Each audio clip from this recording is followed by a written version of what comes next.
Hey guys, miss you. Hope everyone's doing well. All right, let's talk TED Talks. I brought the compendium home. We're gonna work out of the Press Family Playroom. It seems like a great place for us to continue our learning, right? Nothing's gonna stop us now.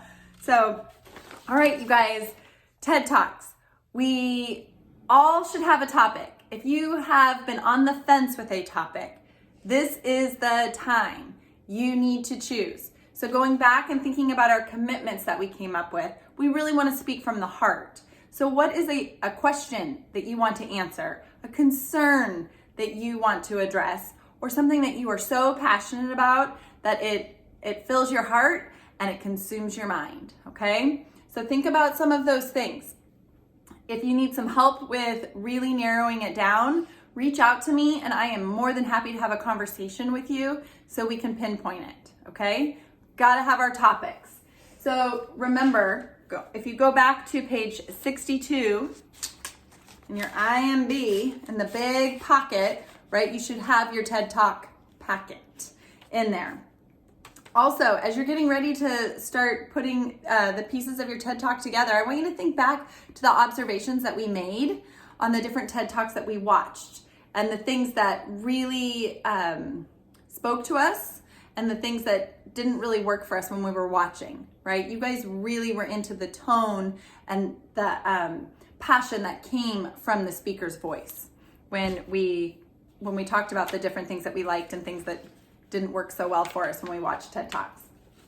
All right, so as a group, when we were all together, we talked about coming up and brainstorming a brilliant idea, right? There was a lot of pressure with that. How am I gonna choose my idea? So we asked ourselves some questions. What interests us? What are things that we are passionate about? And what do we want to become an expert on, right? So going back to those commitments, I see this pink heart keeps sticking out to me. What fills your heart? What do you love? What is something that you worry about, that you want to know more about? What is something that you are so passionate about, you want others to know about it? Okay, so think that way. Then we started to work together and gather evidence. This is where we had the Google Doc on Google Classroom, where if you needed more information, you put your articles in there and I printed articles for everyone before we left for the break, okay? If you need new information and you have access to technology and you're able to look up some new information, go for it, okay? But remember, we talked about when we gather evidence, what is my topic? What do I already know? You have so many experiences, you guys, that those count as information that you can share during your TED Talk. And then what's new information that is needed, okay? So those are all the parts that we had started to get to. If you are not there yet, it is okay. But let's really make it a goal to have our idea set, our evidence gathered, by let's say April 8th. I believe that's a Wednesday, April 8th. Let's make sure we have our idea and our evidence gathered so we're all working on this next step, which is developing your hook. So in your packet, that comes after you've gathered your information, okay? There are different ways to hook your audience. There are different ways. I want you to think back to our Black History Month essays. What kind of hook did you use there? Did you use a quote? Did you use a question?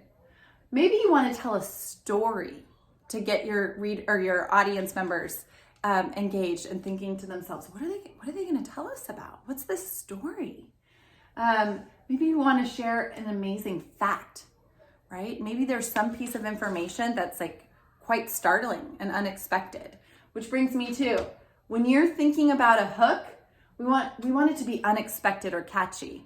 And I want you to think about what your topic is, because your topic in itself actually might be unexpected or catchy, right? Like Jacob is going to talk about the relationship, the significance of a relationship that teachers and male students have in order for males to be successful in schools, because the data shows that there are more write-ups, referrals, detentions, suspensions that are given to males than female students, right? So maybe he's gonna find a really startling fact that says, listen, something needs to change here because this many boys compared to this many girls have been written up, right? So let's think that way.